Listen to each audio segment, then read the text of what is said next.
Once upon a time, there was a little boy called Howard who loved writing stories.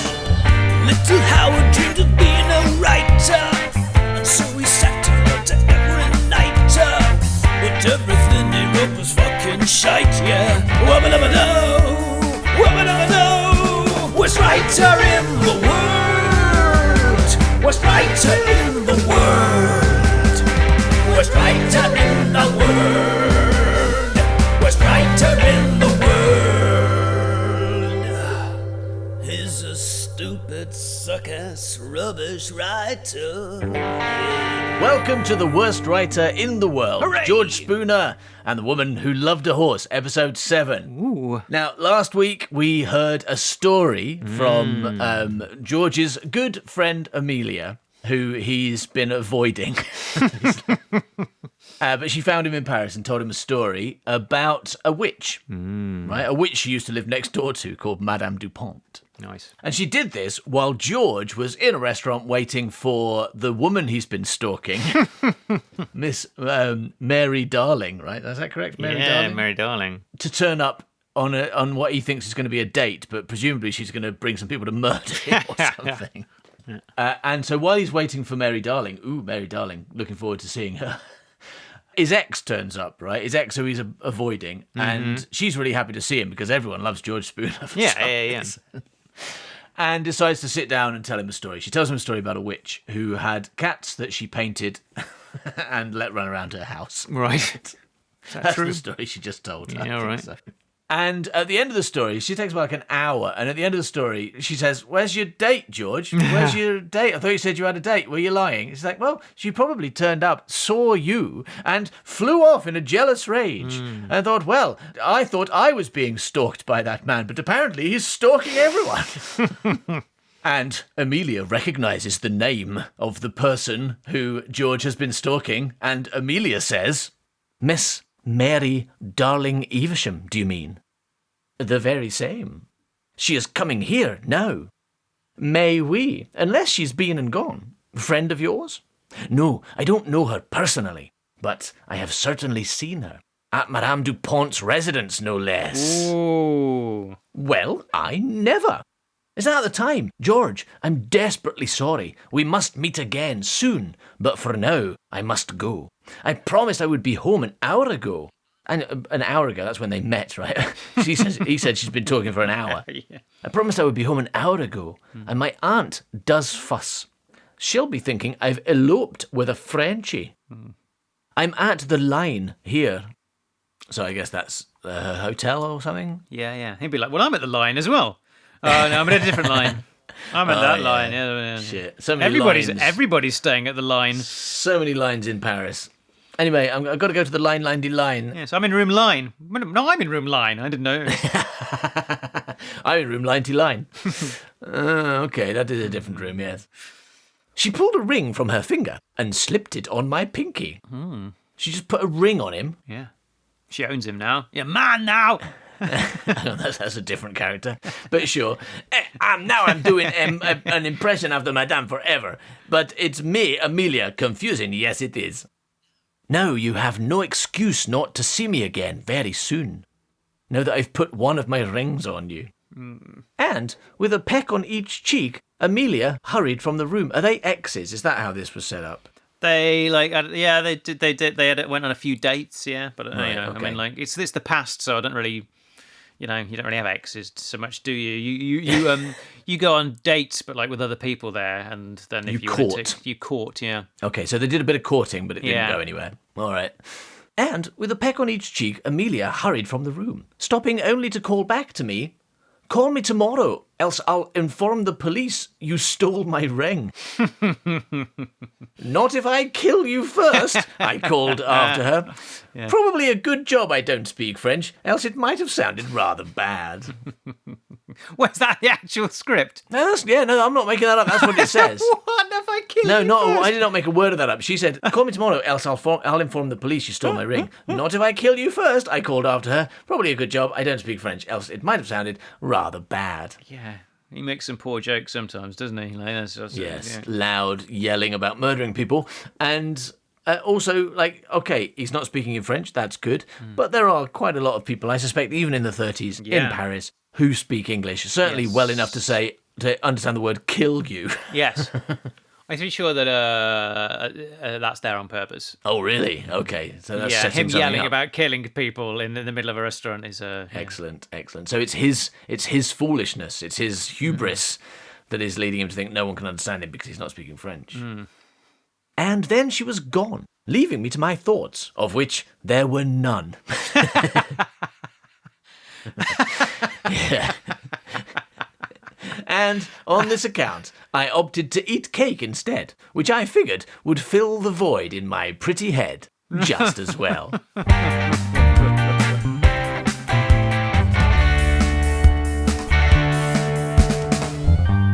As I wandered back to my hotel, a little heavier around the midriff, the night air had a pleasing effect on the old noggin, and the rusty wheels began to turn as I pondered over all Amelia had been saying.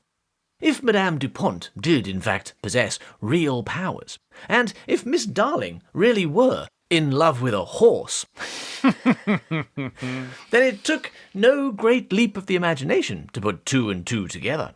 I was by no means a whiz at mathematics as a child. Indeed, algebra had me so vexed it may as well have been Latin. But simple addition was within my cognitive powers, and it seemed glaringly obvious that if any of this business were more than simple coincidence, that Madame Dupont had cast some form of love spell on Mary, which had caused her to fall head over hooves for a racehorse.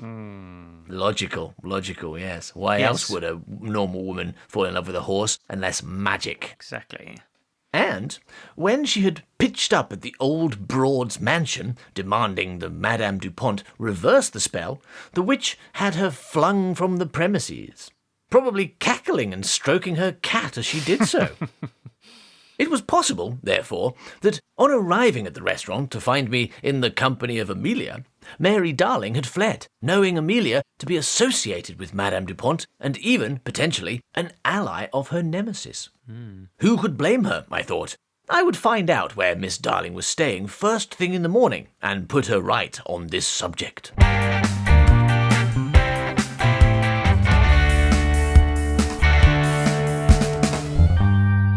As I walked along the line, the street, probably a street, as I walked along the lined street, the heady smell of garlic in this air, not the air though. As I walked along the line, the heady smell of garlic in this air, I noticed a commotion up ahead. A crowd had gathered, and the gendarme, is it the gendarme, right? Yeah, the gendarme. Is that correct? Yeah. A crowd had gathered, and the gendarme were trying to hold them back. There was much activity, and every time a new person pushed to the front, a little cry of horror would emerge. Well, I can tell you, as a lover of the circus, in particular the Chamber of Freaks, I could not walk past this pitch without my inner cat itching to shed a life. What? Especially as this show was free, so with an inappropriate amount of glee, I joined the swelling throng and began to push forwards to see what was so wonderfully awful. As I slowly edged my way to the head of the queue, the excitement mounted, and as I began to get brief glimpses of the inadvertent exhibit, flashes of bright orange. But when I finally reached the front and looked down on the thing, I did not scream. I admit I was shocked, but mine was not the shock of seeing a corpse battered and broken on the cobbled stone, the neck twisted at an angle even a circus contortionist would turn pale at.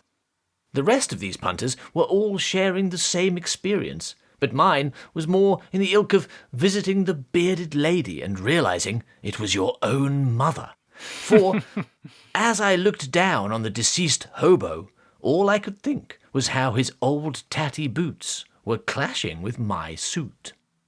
So, he's just found a dead body, right? Because he never actually said it was a dead body. He was like, my shock wasn't that of seeing a dead body. But you knew it was, but though. It was one. Well, you figured it out so clearly. I wrote it so well that you understood perfectly what was going on. No, it's just a bit. I was just a bit confused.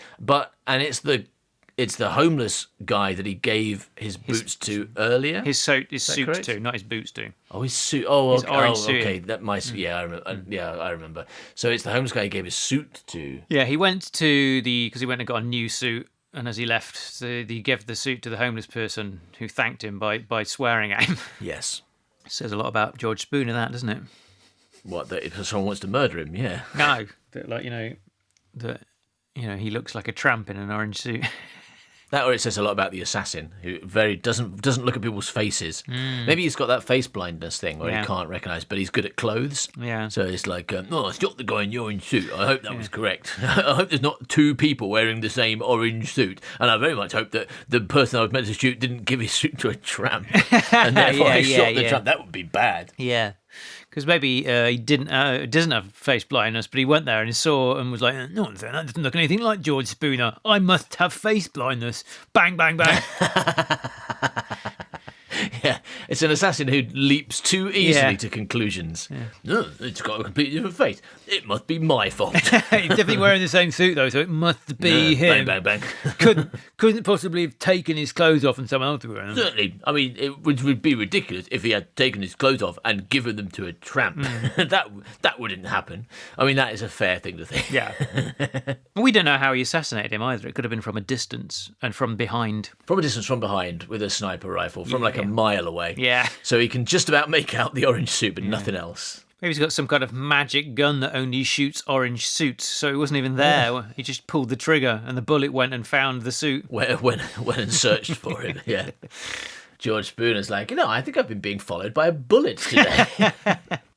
Well, there is a note earlier. He should have an altercation or realization, being a follower, that he is being white-rabbited just to introduce an assassin character. So he should realize someone's following him, so you get a clue, I guess. But even better if he's being followed by a bullet wearing dark glasses and a false moustache. I saw a fellow today with dark glasses and a moustache. Very small fellow, though. Strangely small, made of metal, pointy head. Flying through the air. It's very strange.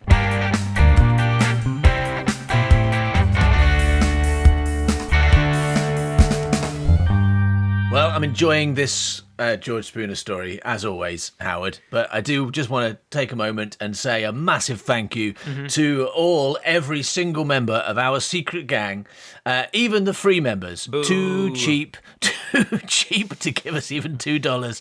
But we're nice, aren't we? Because we still give them stuff for free. Yes. And in fact, if Mr., Miss or Mix listener wants to join as a free member, all they need is an email address. No payment details or even a real name necessary. But if you does give us your actual address, I'll give you something for free.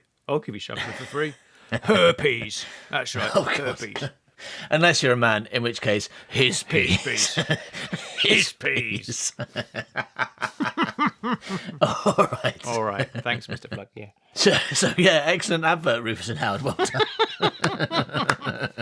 As always, really nailing that. Okay, really nailing that publicity. He's a good advert because, obviously, if you don't want hers peas or his peas, then just sign up for $2 and you won't get that. You'll just get some great audio stuff instead. No, you won't get it no matter what you do, unless we start at like a tier above the top tier, which is like the $500 tier, where Mr. Flock comes round your house and gives you peas. But if you don't want to do that because it sounds expensive and unpleasant, because you can get peas for a lot cheaper. Yeah. And you don't have to have Mr. Fluck in your house. Yeah. Instead of that, you can sign up for free, get loads of free stuff immediately.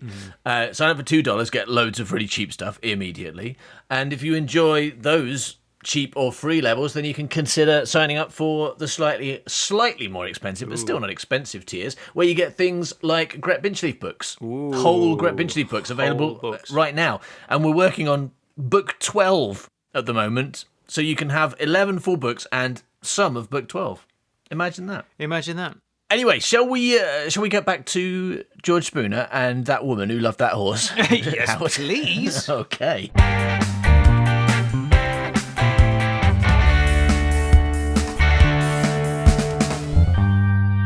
On a jaunt to Brighton some weeks previous, I had observed a scene involving a child and his mother. The boy, being dragged along, was squirming as though a trip from the Tinkle Fairy was imminent.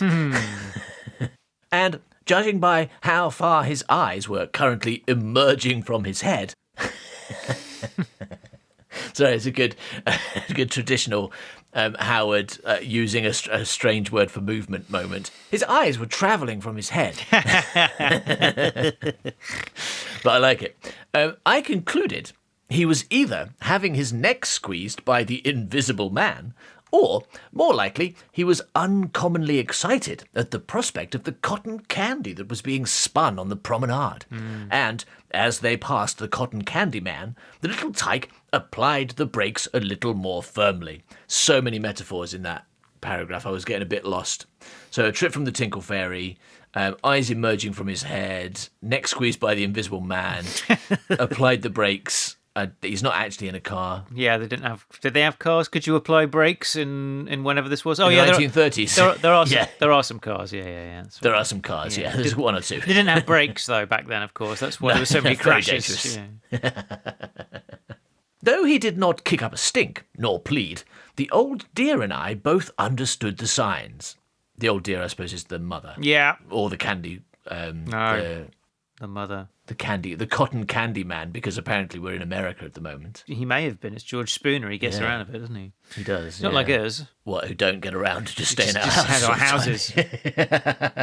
So much so that we don't even go to each other's houses anymore. Yeah. Like we used to, especially you, used to move around a bit more. Yeah. But no, then COVID happened and we saw that as an excuse to get old. Yeah. Right, apparently it's time to get old, everybody. We're not going out ever again unless we really, really have to. Basically, for work and nothing else. It's amazing that I only have to top up my Oyster card every, 6 months instead of every week. So, though he did not kick up a stink nor plead, the old dear and I both understood the signs. Had this been me and my mother, then I can assure you I would have gone home teary-eyed and sans floss. My mother was no soft touch, and if the opposite of this is a hard touch, it is fair to say my mother had fists that even the Galveston giant would think twice about stepping in the ring with. Wow. So many metaphors in this bit. This is like your metaphor day. You're just like, today, I have woken up in a metaphor mood. But this mother, perhaps tired after a long day and wishing to get home now without any further incident, quickly acquiesced to the boy's silent demand and, producing a shiny penny from her purse, paid the Candyman the silence money, and he set in motion the whisk. Any observations about that paragraph? Anything you might question? Question about that? Why it's that long? Because Past You did.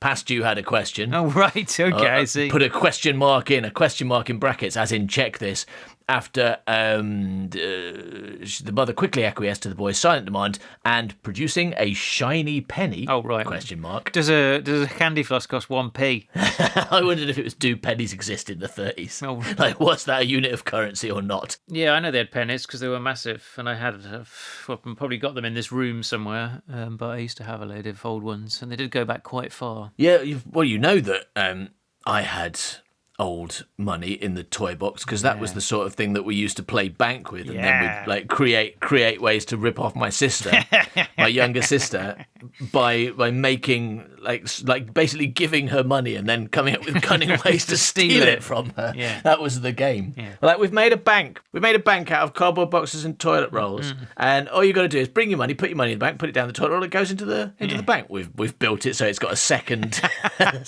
tube that diverts the money somewhere else. Yeah. And they go, oh, you want to get your money out? Well, I mean, there's no way we could have taken it out of the box, is there? Because I'm sure you've been paying full attention for 10 minutes or whatever. Go and get it out of the box. Oh, it's not there. What a surprise. It's ours now. Of course, it was ours in the first place, but that's not the point. Yeah, it's all about we're the practicing thievery. Yeah, we're practicing thievery for later life. So the Candyman has set in motion the whisk. The kid barely managed to keep his eyes from landing on the pavement as the stick went in, and as it re-emerged with a large fliffy. So fliffy. Yeah, fliffy. Yes, a fliffy pink cloud. Now, what I should have said there was fluffy, of course, but I accidentally said fliffy because I was looking at the word pink. And as it re-emerged with a large fluffy pink...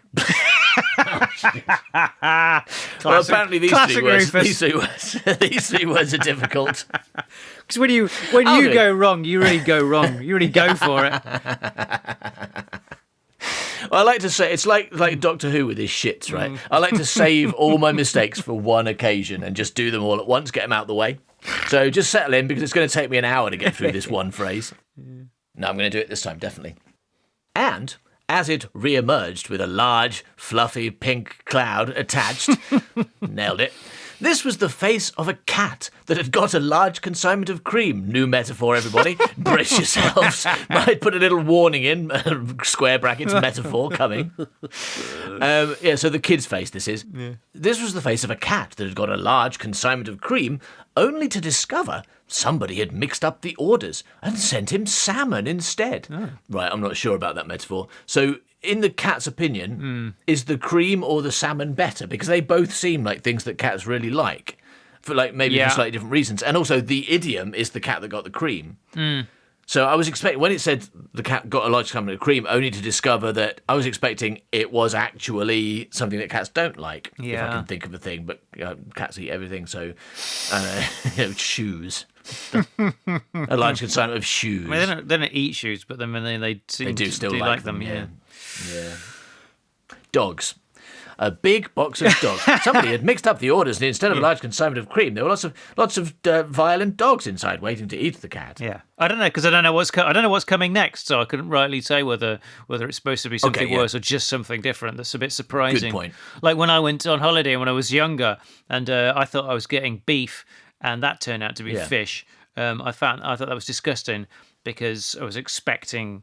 But that's because I was tasting it, and when I tasted it, it wasn't beef; it was fish. That is a thing, though, isn't it? If you no matter how much you like something, if you're expecting it to be something else when you bite into it, then you freak out because your brain's going, "No, exactly. What is this?" So if this is saying that, like, he got a bottle of cream. And he put it to his mouth and started drinking it, and then found he was drinking smoked salmon that had been blended. Or right? a whole salmon. Yeah. Just raw. Swimming in his mouth. Yeah. Alive. Then, Yeah, I see what you're saying. Yeah, so there's actually three possibilities here, and maybe that one's the most likely, that actually it's meant to be two things that cats like. It's just a surprise that it's different. But you're right, we're going to find out, aren't we? We're going to read the next bit. It's going to explain it to us. Hopefully, yeah. So, what do you say, Robert? Asked the mother, although, in honesty, I did not catch his real name, and consequently, it may have been something less vogue, like Abner or Windell. Thank you, he replied, awestruck. In fact, so reverential was his attitude to the sticky treat, he did not, as I had expected, cram it straight down his gullet, but rather held it aloft like a flocose balloon. Flocose. What's flocose? I don't know that word. I'm not sure if I'm pronouncing it correctly. Shall I look it up? Yeah, look it up because I don't know what it is. That's the thesaurus doing the job there. So salmon's just better than cream, I guess. He thought he was getting some cream, but he got a whole salmon, and it was like, fuck, brilliant. Hello, Fluckose. Would you like my Fluckose? I bet you would, won't you? Well, I'll just get it out for you. Would you like some water out of my flat hose? Well, surprisingly, your pronunciation is closer to the correct than mine. Because I put the stress on the second syllable, which is wrong. It should be flocose rather than flocose, which is what I said. Yeah. Flocose. All right, so flocose, I think, flocose. Flocose, that's what it says. Covered with or consisting of woolly tufts. Oh. Let me get images, see if it shows me. Yucks, a load of weird stuff. I don't know. I've no idea. I've never. I looked up fluffy, and flocose was an option. I was like, I'll have flocose, a flocose balloon. So, in fact, so reverential was his attitude to the sticky treat, he did not, as I had expected, cram it straight down his gullet, but rather held it aloft like a flocose balloon in a scene painted by Turner. Oh, okay. So many metaphors. That famous painting by Turner. Turner's child holding a flocose balloon. Whilst a certain amount of respect is a good thing, unfortunately, on this occasion, it was the wrong attitude to adopt. For, with the thing held at arm's length, almost beckoning someone to relieve him of it, A plucky seagull saw this very opportunity and swooped down from his perch and snaffled the whole thing away. Oh, poor kid. Now, I don't know much about... I know seagulls steal food from people's hands. I know that's a thing. Yes, right? They love pink stuff. Candy floss. Yeah, they love Wouldn't it just like fly into it and just get it stuck all over its head? So what's happened is the kid got some candy floss. Yeah, he's telling a really, really long story, which is basically I saw a kid the other day get some candy floss and a bird stole it. That's how I would describe the story. Yeah. But George Spooner likes it. I don't know. You talk, might build it up a little bit because it is an interesting thing to happen. So you probably build it up a little bit. Not this much, obviously, but some. When people speak of taking candy from a baby, they are referring to the ease of the task. But when I say it was like taking candy floss from a small boy, you will, I hope, understand I am rather referring to the sudden change of expression on a child's face from ecstatic to the kind of expression one usually only witnesses on a dog who has just discovered that the big stick its owner is wielding is not for fetching. Oh, my God. Oh my God, that paragraph. I felt like that paragraph. I was doing well because it's a very long sentence, and I was managing fine. I was quite proud of myself, and then it's like, and also this dog's going to get beaten with a stick. Yeah, come on, it all ends in dog murder eventually, doesn't it?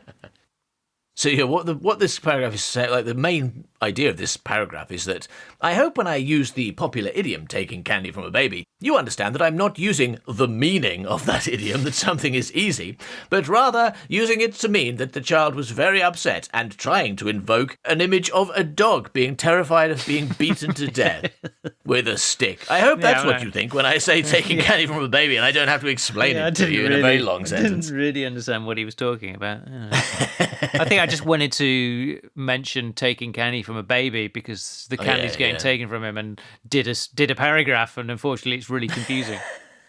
But it ended on dog death, so yes. So it worked out fine. Swings and roundabouts, isn't it? Agree to disagree. There is, of course, one other occasion where one might find such an expression, and it is on the face of a fellow who has recently given away a wholly unique and distinctive orange suit to a man, only to find said man bludgeoned to death a few hours later.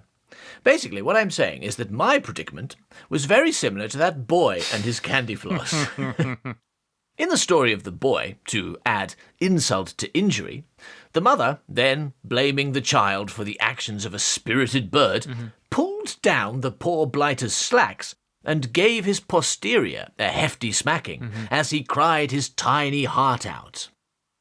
Whilst I am thankful to say that, reeling from this information and daring to wonder if it could mean what I desperately hoped it did not mean, nobody literally put me over their knee and thrashed me. On returning to my hotel room, I did, however, immediately discover my suitcase open and my belongings strewn across the floor, and with a hollow, sinking feeling, I did have the strangest sensation of having been spanked. In point of fact, I actually returned to find a maid cleaning the place. She curtsied and tried to suppress a giggle as I entered, clearly assuming I had been having some kind of wild cloth-tossing party. Right, in his room, not because he came in throwing cloths around. Yeah. A few quick questions with the girl quickly revealed her grasp of English was as risible as mine of French. Her grasp of English was as risible as mine of French. That is correct. It's just weird. It's just difficult to say. Yeah, very testing you, aren't I, with my brilliant sentences on this one? You are, yeah. I'm so used to them just definitely being wrong, and therefore I can blame you. It's like, well, obviously that's a wrong sentence. That's your fault. It's your fault that I can't say it. But now I've got no excuse. Although we both seemed to have a similar understanding of the word intruder. Oh, that's the end of the... Sorry, I better do this again. A few quick questions with the girl quickly revealed her grasp of English was as risible as mine of French, although we both seemed to have a similar understanding of the word intruder. But after gesticulating wildly and repeating the word intruder or intruse for a good few minutes, I called quits on our impromptu charades and headed down to reception to inquire if they had seen any shady-looking figures hanging about. They said they had not, so I returned to my room to ponder. Excuse me, have you seen any shady-looking figure? No? Okay, bye. Okay, I'll go back to my room and ponder. Had the tramp died in my place? It was certainly looking this way, and if so, I was responsible. And this was surely the most pertinent example of the adage, killing with kindness. But why would someone want to kill me? Not that I haven't ruffled a few feathers in my time. After all, I am a stalker. I can't say that I'm perfect. I'd even admit to occasionally ruffling an entire bird or two. That's a good line. Sorry, I've ruined that. I'm going to do that again. Not that I haven't ruffled a few feathers in my time. I'd even admit to occasionally ruffling an entire bird or two. But even so, surely nothing deserving my bonce being treated like an egg. Now, that...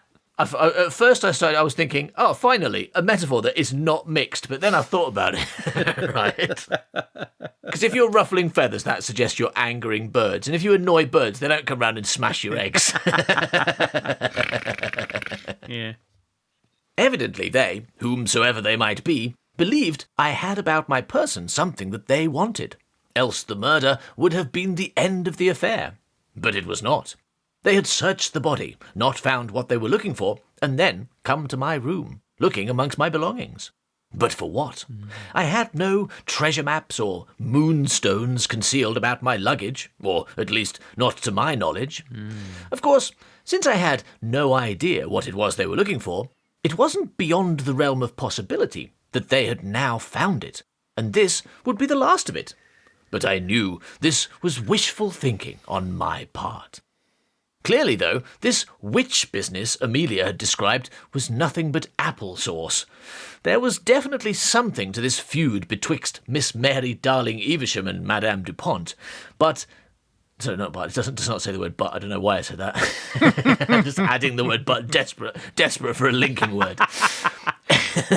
No. It could not be a coincidence, could it, that engaged in some kind of war, and the latter on believing me to be a consort of Mary's, that a rather fine Savile Row suit had become an innocent casualty.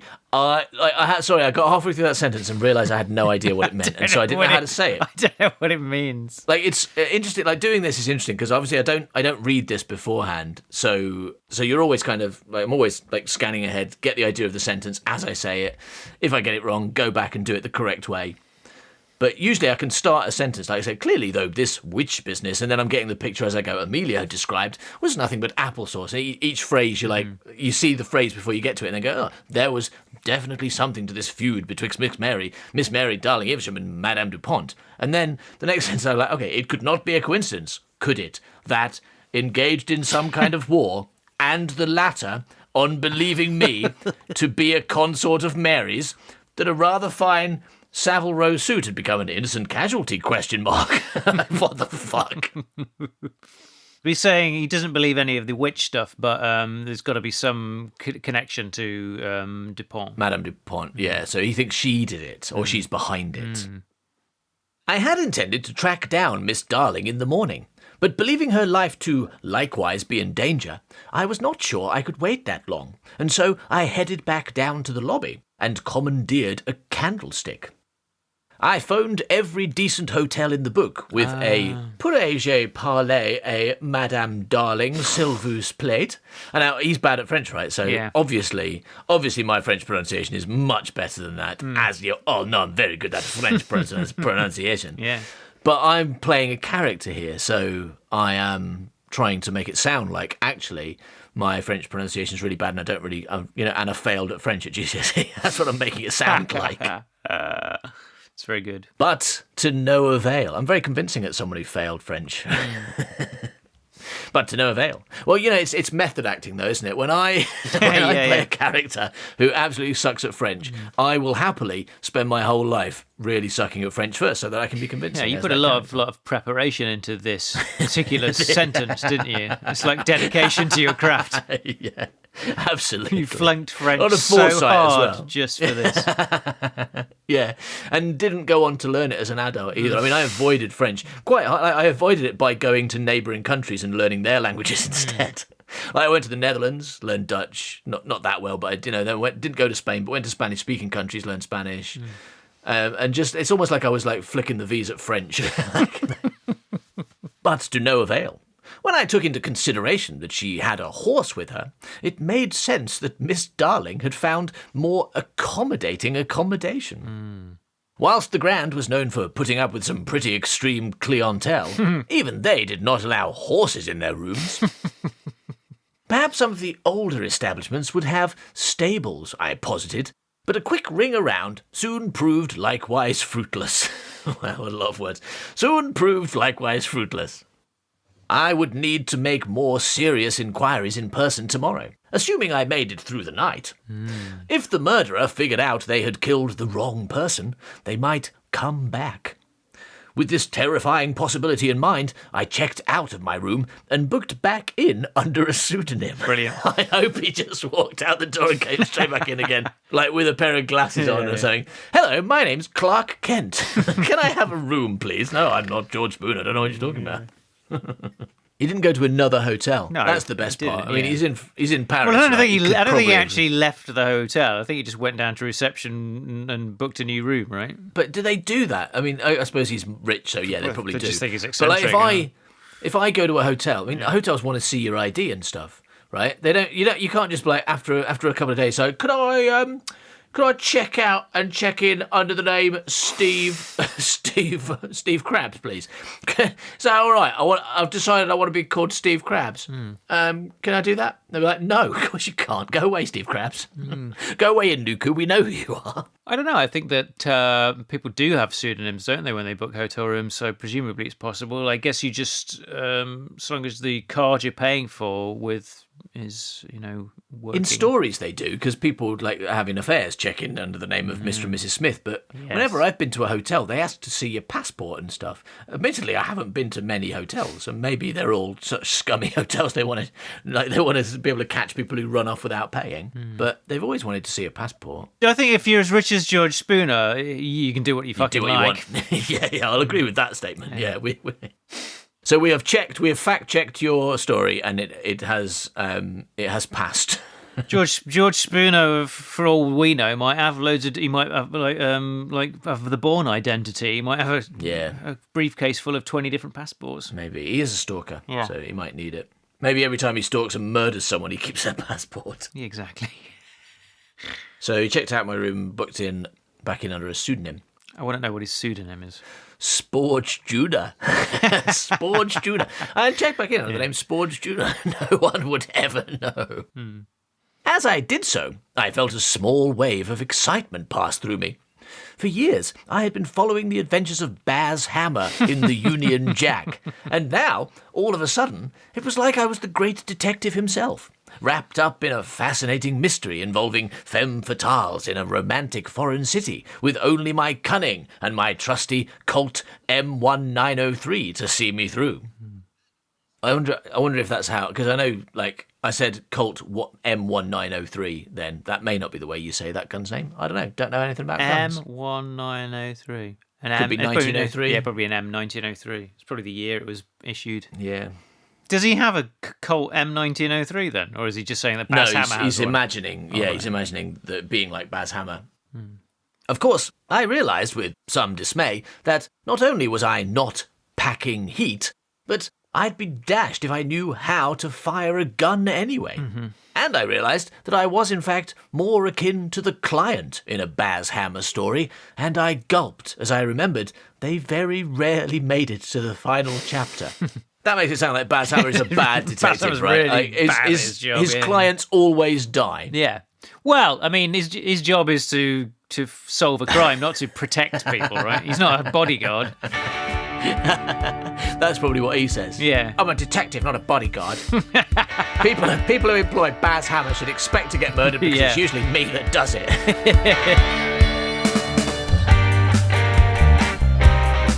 Thank you for listening to this episode of The Worst Writer in the World. If you'd like lots and lots more, then go to manbycow.com. Buy milk. Worst writer in the world. Worst writer in